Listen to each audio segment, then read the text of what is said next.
आज हम class 10th का साइंस पढ़ेंगे और साइंस में हम केमिस्ट्री का पार्ट पढ़ेंगे। तो केमिस्ट्री का जो पार्ट है वो आपका पढ़ेंगे हम चैप्टर 9। चैप्टर 9 में हम पढ़ते हैं मेटल्स एंड मेटलर्जी, धातु और धातु कर्म। तो इस चैप्टर में हम मेटल्स, नॉन मेटल्स और मेटलर्जी के बारे में पढ़ेंगे, यानी कि धातु के बारे में पढ़ेंगे, अधातु के बारे में पढ़ेंगे और उसके धातु कर्म यानी उसमें कौन कौन सी क्रियाएं होती है इसके बारे में स्टडी करेंगे। चैप्टर 9 में हम सबसे पहले मेटल्स और नॉन मेटल्स यानी कि धातु और अधातु के बारे में स्टडी करेंगे। तो मेटल्स और नॉन मेटल्स की बात करते हैं यहाँ पर कि मेटल्स एंड नॉन मेटल्स क्या होता है। हम बात करते हैं पहले सब्सटेंस की, जो हम पिछली कक्षा में पढ़ चुके हैं। तो सब्सटेंस यानी कि पदार्थ क्या होता है जो स्थान घेरता है और जिसका मॉस होता है यानी कि उसका द्रव्यमान होता है। तो सब्सटेंस के हम 2 टाइप्स पढ़ते हैं। फर्स्ट होता है नेचुरल सब्सटेंस यानी कि प्राकृतिक पदार्थ जो कि प्रकृति से हमको प्राप्त होता है, और सेकेंड होता है मैन मेड जो कि मानव निर्मित पदार्थ होता है। तो नेचुरल सब्सटेंस की अगर हम बात करें तो नेचुरल सब्सटेंस के अंदर आते हैं मेटल्स एंड नॉन मेटल्स जो कि हमको नेचर से प्राप्त होता है, नेचुरल होता है, प्रकृति से प्राप्त होता है। तो आज हम मेटल्स एंड नॉन मेटल्स की बात करेंगे। हम अपनी डेली लाइफ में बहुत सारे मेटल्स और नॉन मेटल्स देखते हैं बट हमको पता नहीं होता कि वो हैं करके। तो इसके बारे में हम थोड़ा सा देख लेते हैं। आपको स्क्रीन पे जो दिखाई दे रहा है ये है कॉपर जिसका कलर इस तरीके का होता है। कॉपर तो आप जानते हैं जिसका यूज़ हम इलेक्ट्रिक वायर्स वगैरह में करते हैं, आप लोगों ने देखा भी होगा इसे। तो ये कॉपर वायर के रूप में यूज़ किया जाता है इलेक्ट्रिक करंट लाने के लिए। तो ये है कॉपर वायर। इसी प्रकार से सेकंड जो दिख रहा है ये है सल्फ़र, येलो कलर का जो दिख रहा है ये है सल्फ़र जिसका यूज़ हम सल्फ़र डाइऑक्साइड के रूप में करते हैं।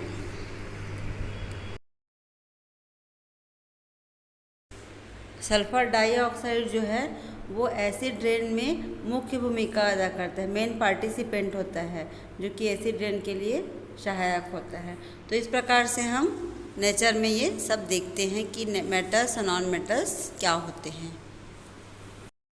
इस चैप्टर में हम जो टॉपिक्स कवर करने वाले हैं वो है सबसे फर्स्ट इंट्रोडक्शन, फिर सेकंड है मेटल्स एंड नॉन मेटल्स, फिर physical and chemical properties, metallurgy, chemical bonding और एलॉयज। मतलब कि सबसे पहले हम इंट्रोडक्शन प्रस्तावना देखेंगे उसका, फिर धातु और अधातु के बारे में जानेंगे, फिर धातु और अधातु की भौतिक और रासायनिक गुण के बारे में जानेंगे, फिर मेटलर्जी यानी कि धातु कर्म, और उसके बाद रासायनिक बंधन, केमिकल बॉन्डिंग और एलॉयज यानी कि मिश्र धातु के बारे में हम स्टडी करेंगे इस पूरे चैप्टर में।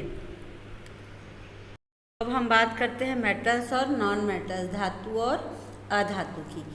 इसके बारे में स्टडी करेंगे कि ये क्या होता है।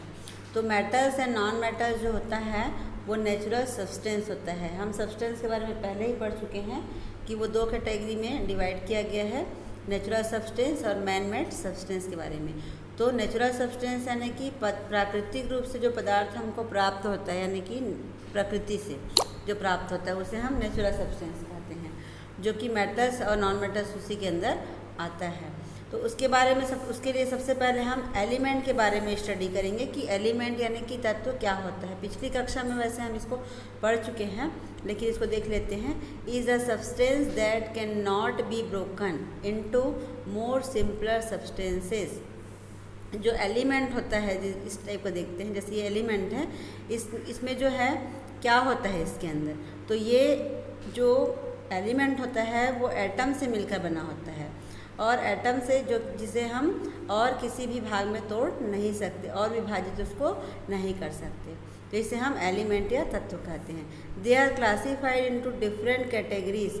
इसे निम्न स्तर में विभाजित किया गया है। सबसे पहले देखते हैं मेटल्स, फिर नॉन मेटल्स, फिर मेटलाइट्स और नोबल गैस। धातु, अधातु, उपधातु और अक्रिय गैसों के रूप में डिवाइड किया गया है। ये जो सुंदर सा पेंडेंट दिखाई दे रहा है ये गोल्ड का है जिसको हम ज्वेलरी के रूप में यूज़ करते हैं। आप लोगों ने देखा भी होगा, ये मेटल्स के अंदर आते हैं। और ये जो स्क्रीन पर दिखाई दे रहा है लेफ्ट में ये एल्यूमिनियम, फॉइल है। एल्युमिनियम फॉइल जो है वो बहुत सारी जगह यूज़ किया जाता है, जैसे कि खाद्य पदार्थ जो फूड खाने के लिए जो हम लोग पैकेट वगैरह बनाते हैं, जो बाहर से हम खरीदते हैं, उसमें भी एल्युमिनियम फॉइल का यूज़ होता है, या फिर खिड़कियों दरवाज़ों में एल्युमिनियम का यूज़ किया जाता है। तो ये भी मेटल्स के अंदर आता है। तो ये दोनों ही मेटल्स के अंदर आते हैं। अब हम देखते हैं मेटल्स की फिज़िकल प्रॉपर्टी, जो धातुओं के भौतिक गुण हैं उसकी हम बात करते हैं। तो सबसे फर्स्ट प्रॉपर्टी हम देखते हैं मैलिएबिलिटी, आघात वर्धनीयता, process of beating into thin sheets. अगर हम किसी धातु या अधातु को किसी शीट में चेंज करना चाहें तो वो कैसा होगा? तो मेटल्स आर मैलिएबल। जो मेटल्स होते हैं धातु, वो अगर हम उसको हथौड़े से पीटें तो हथौड़े से पीटने पे उसको हम शीट में कन्वर्ट कर सकते हैं। जो सब्सटेंस होता है कोई भी, उसको हम शीट में कन्वर्ट कर सकते हैं, वो मेटल्स होता है, क्योंकि मेटल्स जो है वो आघातवर्धनीय होते हैं। और जो नॉन मेटल्स होते हैं, मेटल्स होते हैं non malleable because they are brittle. जो नॉन मेटल्स होते हैं वो मैलिएबल नहीं होते, क्योंकि वो भंगुर होते हैं, आघातवर्धनीय नहीं होते, हथौड़े से तोड़ने पर वो टूट जाते हैं। तो मैलिएबिलिटी का जो प्रॉपर्टी है वो मेटल्स में पाया जाता है, नॉन मेटल्स में नहीं होता, वो टूट जाते हैं, ब्रेक हो जाते हैं वो। देखिए यहाँ पे स्क्रीन पे आपको दिखाई दे रहा है कि एल्युमिनियम की फाइल बनाई गई है। तो एल्युमिनियम क्योंकि जो एक मेटल है और उसकी एक फाइल बनाई जाती है, इसलिए क्योंकि वो मैलिएबल प्रॉपर्टी रखता है और ठोकने या पीटने पे वो शीट में कन्वर्ट हो जाता है। वैसे ही एल्युमिनियम का यूज़ किया जाता है। सेकेंड प्रॉपर्टी हम देखते हैं ductility. Ductility process of drawing into thin wires. Ductility को हिंदी में कहते हैं तन्यता। तो अगर हम किसी सब्सटेंस को लेकर उसको हम पतली वायर में अगर हम चेंज कर लेते हैं तो उसको डक्टिलिटी कहते हैं, तन्यता। तो जो मेटल्स होता है वो डक्टाइल होता है, तन्यता का गुण रखता है, जबकि नॉन मेटल्स जो होता है वो नॉन डक्टाइल्स होता है, यानी कि तन्यता का गुण इसमें नहीं होता, बिकॉज दे आर ब्रिटल, क्योंकि ये जो है भंगुर होते हैं, ब्रिटल होते हैं और ये टूट जाते हैं, इसीलिए इनमें तन्यता का गुण नहीं होता। ये स्क्रीन पे आपको दिखाई दे रहा है कॉपर के वायर, जो कि मेटल्स होते हैं। तो कॉपर के वायर्स को हम इसी डक्टाइल प्रॉपर्टी के बेस पे ही इसको खींच सकते हैं तार के रूप में, और सिल्वर का भी वायर उसी प्रकार से हम खींच सकते हैं, क्योंकि ये दोनों मेटल्स होते हैं। थर्ड प्रॉपर्टी हम देखते हैं electrical conductivity and thermal conductivity. विद्युत प्रवाहित होता है इसमें और ऊष्मा का भी प्रवाह होता है, यानी कि इलेक्ट्रिकल कंडक्टिविटी का मतलब होता है विद्युत धारा का प्रवाहित होना और ऊष्मा का प्रवाहित होना। तो कौन सी प्रॉपर्टी किस में पाई जाती है इसके बारे में देखते हैं कि करंट किस में फ्लो होता है और हीट किस में फ्लो होता है। तो मेटल्स जो होता है वो good conductor of heat and electricity because of free mobile electrons in it. जो मेटल्स होते हैं वो गुड कंडक्टर ऑफ हीट और गुड कंडक्टर ऑफ इलेक्ट्रिसिटी दोनों होते हैं, क्योंकि इसमें जो इलेक्ट्रॉन होते हैं वो कैसे होते हैं? मोबाइल होते हैं। मोबाइल का मीनिंग होता है मूव करना। जो इसके इलेक्ट्रॉन होते हैं वो यहाँ वहाँ मूव करते हैं, इसीलिए इसको मोबाइल इलेक्ट्रॉन्स कहा गया है। तो मेटल्स जो होते हैं वो good conductor of heat and electricity दोनों होते हैं, जबकि नॉन मेटल्स जो हैं वो poor conductor of heat and electricity, यानी कि यह विद्युत और ऊष्मा दोनों का ही कुचालक होता है नॉन मेटल्स। तो हम यहाँ पे बात करते हैं कॉपर की। कॉपर वायर जो दिखाई दे रहा है आपको, तो कॉपर यानी कि मेटल्स है जो कि हीट और इलेक्ट्रिसिटी दोनों का गुड कंडक्टर होता है, इसीलिए इसको इलेक्ट्रिक वायर्स के रूप में यूज़ किया जाता है, जबकि नॉन मेटल्स पुअर कंडक्टर होता है हीट और इलेक्ट्रिसिटी का, तो इसको हम इलेक्ट्रिक वायर्स के रूप में यूज़ नहीं करते। अब हम बात करते हैं फोर्थ प्रॉपर्टी की, जो कि लस्टर। लस्टर यानी कि होता है शाइनी, यानी कि चमकदार। कौन सी चीज़ चमकता है और कौन सा नहीं चमकता। तो जो मेटल्स होते हैं वो लस्टर्स होते हैं, शाइनी होते हैं, यानी कि वो चमकदार होते हैं, और नॉन मेटल्स होते हैं वो नॉन लस्टर्स होते हैं, चमकदार नहीं होते, शाइनी नहीं होते। जैसे कि मेटल्स में अगर हम देखें गोल्ड, तो गोल्ड की अगर हम बात करें तो वो शाइनी होता है, चमकदार होता है, इसी कारण उससे ज्वेलरी बनाई जाती है। जबकि नॉन मेटल्स नॉन लस्टर्स होते हैं, यानी कि चमकदार नहीं होते। इसके कुछ एक्सेप्शंस हैं नॉन मेटल्स के, जैसे कि हम एग्जांपल के रूप में लेते हैं आयोडीन या ग्रेफाइट को। ये दोनों ही नॉन मेटल्स हैं, बट ये दोनों क्या होते हैं, चमकदार होते हैं, इसीलिए एक्सेप्शन केस में आते हैं ये। अब हम बात करते हैं अगले प्रॉपर्टी की, हार्डनेस, इसकी जो है कठोरता। मेटल्स जो होते हैं वो बहुत हार्ड होते हैं, जबकि नॉन मेटल्स होते हैं वो बहुत सॉफ्ट होते हैं। मेटल्स जो है कड़े होते हैं, कठोर होते हैं, और नॉन मेटल्स बहुत नरम होते हैं।